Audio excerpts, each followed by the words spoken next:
ಜೈ ರಾಮಕೃಷ್ಣ. ನಮಸ್ತೆ. ಯುಗಾವತಾರ ಶ್ರೀರಾಮಕೃಷ್ಣ ಗ್ರಂಥಾಧ್ಯಯನಕ್ಕೆ ತಮ್ಮೆಲ್ಲರಿಗೂ ಸ್ವಾಗತ. ಅಧ್ಯಾಯ 49. ಅದ್ವೈತಿಗೊಂದು ದ್ವೈತದ ಪಾಠ. ತೋತಾಪುರಿ ನೆಲೆ ನಿಂತುದುದು ಅದ್ವೈತ ಭಾವದಲ್ಲಾದರೆ ಭೈರವಿ ಬ್ರಾಹ್ಮಣಿಯ ನೆಲೆ ದ್ವೈತ ಭಾವ. ಶ್ರೀರಾಮಕೃಷ್ಣರು ತೋತಾಪುರಿಯನ್ನು ಗುರುವಾಗಿ ಸ್ವೀಕರಿಸಿ ಆತನೊಂದಿಗೆ ಅದ್ವೈತ ವಿಚಾರ ಮಾಡುವುದನ್ನು ಕಂಡು ಬ್ರಾಹ್ಮಣಿಗೆ ಏನೋ ತಳಮಳ, ಚಡಪಡಿಕೆ. ಅವಳು ತನ್ನ ಪ್ರಿಯ ಶಿಷ್ಯನನ್ನು ಕರೆದು ಮತ್ತೆ ಮತ್ತೆ ಎಷ್ಟೋ ರೀತಿಯಾಗಿ ಹೇಳಿದಳು, ಅಪ್ಪ, ನೀನು ಆ ಸನ್ಯಾಸಿಯೊಂದಿಗೆ ಅಷ್ಟೊಂದು ಬೆರೆಯಬೇಡ. ಅವನ ಮಾರ್ಗ ಬಲು ನೀರಸ, ಸತ್ವಹೀನ, ಭಕ್ತಿಭಾವವನ್ನೇ ಒಪ್ಪದವನು ಅವನು. ಆತನೊಂದಿಗೆ ಬೆರೆತರೆ ನೀನು ಕಷ್ಟಪಟ್ಟು ಗಳಿಸಿಕೊಂಡಿರುವಂತಹ ಭಕ್ತಿಧನವನ್ನು ಕಳೆದುಕೊಂಡು ಬಿಡುತ್ತೀಯೇ.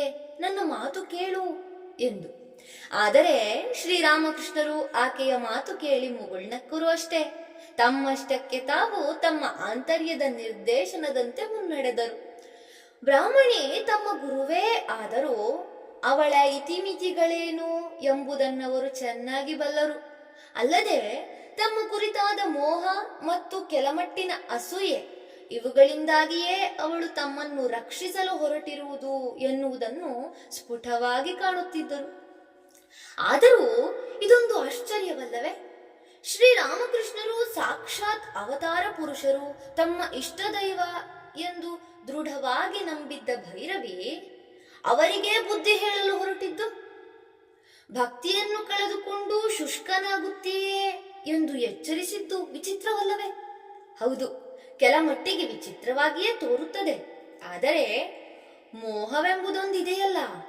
ಶ್ರೀರಾಮಕೃಷ್ಣರನ್ನು ಅವಳು ಭಗವದವತಾರವೆಂದು ಅರಿತಿದ್ದರೂ ಪ್ರತಿಕ್ಷಣವೂ ಅವರು ಅವಳಿಗೆ ತೋರುತ್ತಿದ್ದುದು ಹಸುಳೆಯಾಗಿ, ಅಸಹಾಯಕ ಶಿಶುವಾಗಿ. ಯಶೋದೆ ಕೃಷ್ಣನ ಬಾಯಲ್ಲಿ 14 ಲೋಕಗಳನ್ನು ಕಂಡದ್ದು, ಮೈಮರೆತು ನಿಂತದ್ದು ನಿಜವೇ. ಆದರೆ ಎಲ್ಲ ಕ್ಷಣಿಕ. ಮರುಗಳಿಗೆಯೇ ಅವನನ್ನು ಕಂದನಂತೆ ಕಂಡು ಎತ್ತಿ ಮುದ್ದಿಸಿದಳು. ಹಾಗೆಯೇ ಬ್ರಾಹ್ಮಣಿಯ ವಿಚಾರದಲ್ಲೂ ಸಹ ಮೋಹದ ಮುಸುಕು ಸರಿದಾಗ ಮಾತ್ರ ಯಾವಾಗಲಾದರೊಮ್ಮೆ ಅವರನ್ನು ಭಗವಂತನಾಗಿ ಕಂಡರೂ ಉಳಿದಂತೆ ಅವರು ಆಕೆಗೆ ತನ್ನ ಮುದ್ದಿನ ಮಗುವೆ. ಅದ್ವೈತಿಯೊಡನೆ ಸೇರಿ ಈತ ಶುಷ್ಕನಾಗುತ್ತಾನಲ್ಲ ಎಂಬ ಕಳವಳ ಬ್ರಾಹ್ಮಣಿಗಾದರೆ ತೋತಾಪುರಿಯ ಚಿಂತೆ ಮತ್ತೊಂದು ರೀತಿಯದು. ಶ್ರೀರಾಮಕೃಷ್ಣರು ಅದ್ವೈತ ಮಾರ್ಗದಲ್ಲಿ ಪರಮಸಿದ್ಧಿಯನ್ನೇ ಗಳಿಸಿಕೊಂಡರೂ ತರುವಾಯ ಅವರ ಭಕ್ತಿಭಾವಗಳೇನೂ ಮಾಯವಾಗಲಿಲ್ಲ. ತಮ್ಮ ತಾಯಿ ಜಗನ್ಮಾತೆಯನ್ನೇನೂ ಅವರು ಮರೆಯಲಿಲ್ಲ. ಆದರೆ ಅವರ ಈ ಶಿಶು ಸಹಜ ಭಾವವೆಲ್ಲ ತೋತಾಪುರಿಗೆ ಸಹ್ಯವಾಗದು. ಅವನು ಆಗಾಗ ಹೇಳುತ್ತಿದ್ದ, ನಿನ್ನ ಈ ಭಕ್ತಿಗಿಕ್ತಿಯೆಲ್ಲ ಹಾಸ್ಯಾಸ್ಪದವಾದದ್ದು ಎಂದು. ಅವನೋ ಜ್ಞಾನ ಮಾರ್ಗವನ್ನವಲಂಬಿಸಿ ಕಠೋರ ಸಾಧನೆ ಮಾಡಿದ ಯತಿ ಮತ್ತು ತನ್ಮೂಲಕ ಸಮಾಧಿ ಸ್ಥಿತಿಗೇರಿದವನು. ಅವನಿಗೆಲ್ಲಿ ಪಥ್ಯವಾಗಬೇಕು ಈ ಭಕ್ತಿ ಮಾರ್ಗ?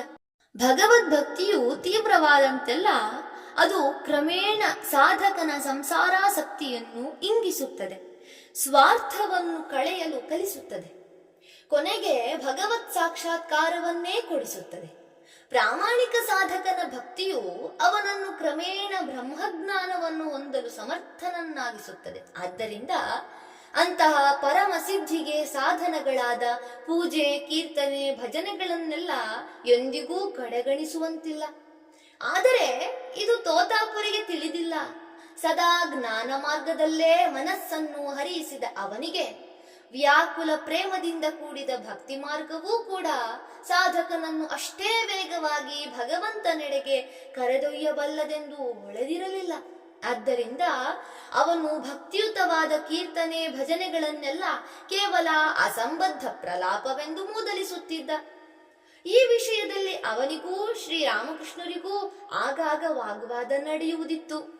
ಶ್ರೀರಾಮಕೃಷ್ಣರು ಮೊದಲಿನಿಂದಲೂ ಬೆಳಗ್ಗೆ ಸಂಜೆ 2 ಹೊತ್ತು ಕೈ ಚಪ್ಪಾಳೆ ತಟ್ಟಿಕೊಂಡು ಹರಿನಾಮ ಸಂಕೀರ್ತನೆ ಮಾಡುತ್ತಿದ್ದರು.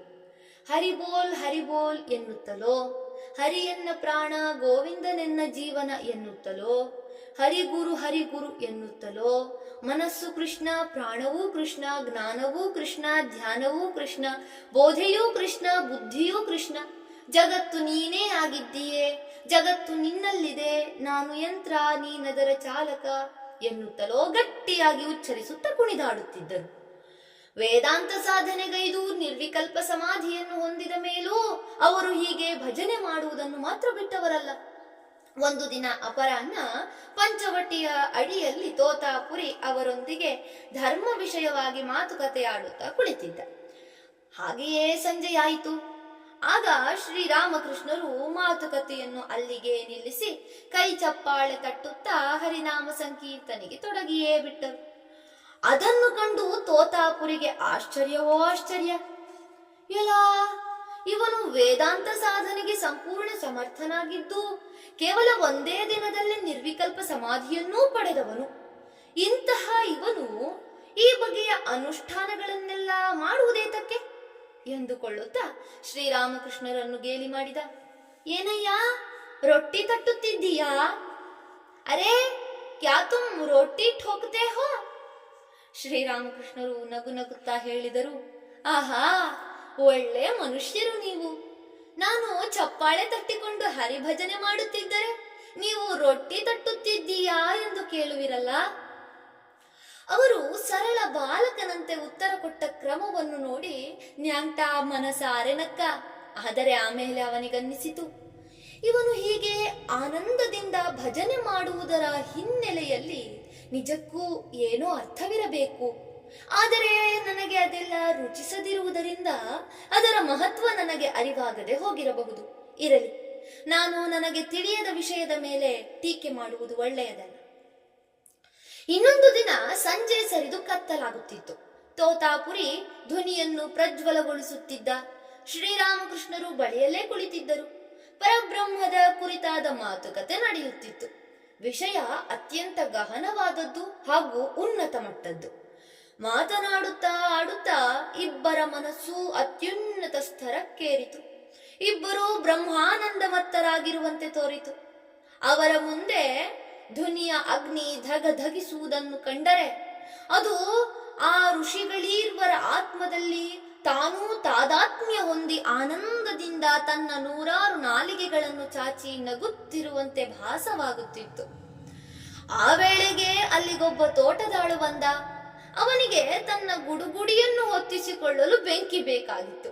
ಅವನು ನೇರವಾಗಿ ಧ್ವನಿಯ ಬಳಿಗೆ ಬಂದು ಉರಿಯುತ್ತಿದ್ದ ಒಂದು ಕೊಳ್ಳಿಯನ್ನು ಕೈಗೆತ್ತಿಕೊಂಡ. ಶ್ರೀರಾಮಕೃಷ್ಣರೊಡನೆ ಮಾತನಾಡುತ್ತಾ ಬ್ರಹ್ಮಾನಂದದ ಮತ್ತಿನಲ್ಲಿದ್ದ ತೋತಾಪುರಿ ಆಳು ಬಂದದ್ದನ್ನು ಗಮನಿಸಿಯೇ ಇರಲಿಲ್ಲ. ಆದರೆ ಆಳು ಸಲೀಸಾಗಿ ಧ್ವನಿಯ ಕೊಳ್ಳಿಯನ್ನು ತೆಗೆದುಕೊಂಡದ್ದು ಆತನ ಕಣ್ಣಿಗೆ ಬಿತ್ತು. ಒಡನೆಯೇ ಕೋಪ ಉಕ್ಕಿತು. ಕಾರಣ, ನಾಗಾ ಸಂಪ್ರದಾಯದವನಾದ ಅವನಿಗೆ ಧ್ವನಿಯ ಅಗ್ನಿ ಎಂದರೆ ಪರಮ ಪವಿತ್ರವಾದದ್ದು. ಅಂತಹ ಧ್ವನಿಯಿಂದ ಈ ಮೂರ್ಖ ತನ್ನ ಗುಡುಗುಡಿಗೆ ಬೆಂಕಿ ತೆಗೆದುಕೊಳ್ಳುವುದೇ? ಆಳನ್ನು ಚೆನ್ನಾಗಿ ಬಯ್ಯತೊಡಗಿದ. ಚಿಮಟದಿಂದ ಹೊಡೆದೇ ಬಿಡುವನೋ ಎಂಬಂತೆ ಬೆದರಿಸಿದ. ಶ್ರೀರಾಮಕೃಷ್ಣರು ಆಗ ಆನಂದೋನ್ಮತ್ತರಾಗಿ ಅರ್ಧ ಬಾಹ್ಯಾವಸ್ಥೆಯಲ್ಲಿದ್ದರು. ಆದರೂ ತಮ್ಮ ಗುರುವಿನ ಈ ನಡವಳಿಕೆಯನ್ನು ಕಂಡಾಗ ನಗು ತಡೆಯಲಾಗಲಿಲ್ಲ. ಅಯ್ಯೋ ಅವಿವೇಕವೇ, ಅಯ್ಯೋ ಮರವೆಯೇ ಎಂದು ಮತ್ತೆ ಮತ್ತೆ ಹೇಳುತ್ತಾ ಗಹಗಹಿಸಿ ನಗುತ್ತಾ ನೆಲದ ಮೇಲೆ ಉರುಳಾಡತೊಡಗಿದರು. ಅವರು ಹೀಗೆ ನಗುವುದನ್ನು ಕಂಡು ತೋತಾಪುರಿಗೆ ಆಶ್ಚರ್ಯ. ಕೇಳಿದ, ಅದೇ ಕಯ್ಯ ಅಷ್ಟು ನಗುತ್ತಿದ್ದೀಯೇ? ಅವನು ಮಾಡಿದ್ದು ತಪ್ಪಲ್ಲವೇ? ನಗುತ್ತಲೇ ಶ್ರೀರಾಮಕೃಷ್ಣರೆಂದರು. ಹೌದು ಹೌದು, ಅದೇನೋ ಸರಿಯೇ.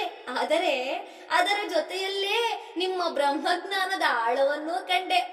ನೀವು ಈಗ ತಾನೇ ಹೇಳುತ್ತಿರಲಿಲ್ಲವೇ, ಬ್ರಹ್ಮ ವಸ್ತುವಿನ ಹೊರತು ಬೇರೇನೂ ಇಲ್ಲ, ಪ್ರತಿಯೊಬ್ಬ ಜೀವಿಯು ಅದೇ ಪರಬ್ರಹ್ಮದ ಬೇರೆ ಬೇರೆ ಅಭಿವ್ಯಕ್ತಿ ಅಷ್ಟೇ ಎಂದು. ಆದರೆ ಮರುಕ್ಷಣವೇ ಎಲ್ಲ ತತ್ವವನ್ನೂ ಮರೆತು ಆ ಮನುಷ್ಯನನ್ನು ಹೊಡೆಯಲು ಹೊರಟಿರಲ್ಲ. ಆದ್ದರಿಂದ ಈ ಮಾಯೆಯ ಪ್ರಭಾವ ಅದೆಷ್ಟು ಅಗಾಧ ಎಂದು ಭಾವಿಸಿ ನಗುತ್ತಿದ್ದೇನೆ.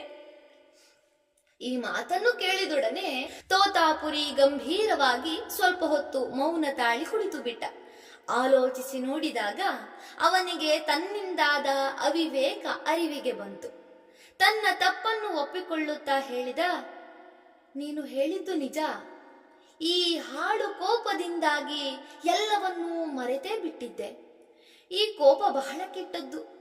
ನಿನ್ನ ಮುಂದೆ ಹೇಳುತ್ತೇನೆ ಕೇಳು.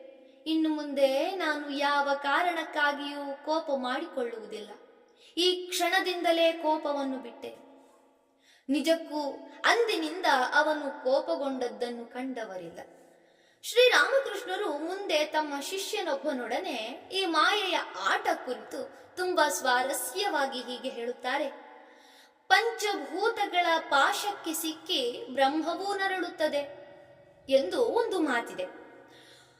ನೀನು ಸುಮ್ಮನೆ ಕಣ್ಣು ಮುಚ್ಚಿಕೊಂಡು ಮುಳ್ಳು ಇಲ್ಲ, ಚುಚ್ಚುವುದೂ ಇಲ್ಲ ಎಂದು ಹೇಳುತ್ತಿದ್ದರೂ ಕಾಲಿಗೆ ನಿಜವಾಗಿಯೂ ಮುಳ್ಳು ಚುಚ್ಚಿದಾಗ ಮಾತ್ರ ಕುಣಿದಾಡಬೇಕಾಗುತ್ತದೆ. ಹಾಗೆಯೇ ನೀನು ನನಗೆ ಹುಟ್ಟೂ ಇಲ್ಲ, ಸಾವೂ ಇಲ್ಲ, ದುಃಖವೂ ಇಲ್ಲ, ಹಸಿವೂ ಇಲ್ಲ, ಬಾಯಾರಿಕೆಯೂ ಇಲ್ಲ, ನಿರ್ವಿಕಾರನಾದ ಸಚ್ಚಿದಾನಂದ ಸ್ವರೂಪನೇ ನಾನು ಎಂದು ಹೇಳುತ್ತಿದ್ದರೂ ದೇಹಕ್ಕೆ ರೋಗ ತಗಲಿಕೊಂಡಾಗ ಮಾತ್ರ ನೀನಾಡುವ ಮಾತೇ ಬೇರೆಯಾಗಿ ಬಿಡುತ್ತದೆ. ವಿಷಯ ವಸ್ತುಗಳು ನಿನ್ನ ಕಣ್ಮುಂದೆ ಸುಳಿದು ಮನವನ್ನು ಕೆರಳಿಸಿದಾಗ ಅವು ನಿನ್ನಿಂದ ಒಂದಲ್ಲ ಒಂದು ಕೆಟ್ಟ ಕೆಲಸ ಮಾಡಿಸಿಯೇ ಬಿಟ್ಟಿರುತ್ತವೆ. ಆದ್ದರಿಂದ ಈ ಮಾಯೆಯಿಂದ ಪಾರಾಗುವ ಕೆಲಸ ಸುಲಭವೇನಲ್ಲ. ಭಗವಂತನೇ ಕೃಪೆ ಮಾಡಿ ಮಾಯೆಯ ಪೊರೆಯನ್ನು ಹರಿಯಬೇಕಾಗುತ್ತದೆ. ಧನ್ಯವಾದಗಳು. ಮುಂದುವರಿದ ಭಾಗ ಮುಂದಿನ ಸಂಚಿಕೆಯಲ್ಲಿ. ಓಂ ಶಾಂತಿ ಶಾಂತಿ ಶಾಂತಿ. ಹರಿ ಓಂ ತತ್ಸತ್. ಶ್ರೀರಾಮಕೃಷ್ಣಾರ್ಪಣಮಸ್ತು. ಸರ್ವೇ ಜನ ಸುಖಿನೋ ಭವಂತು. ಜೈ ಶ್ರೀ ಮಾತಾ.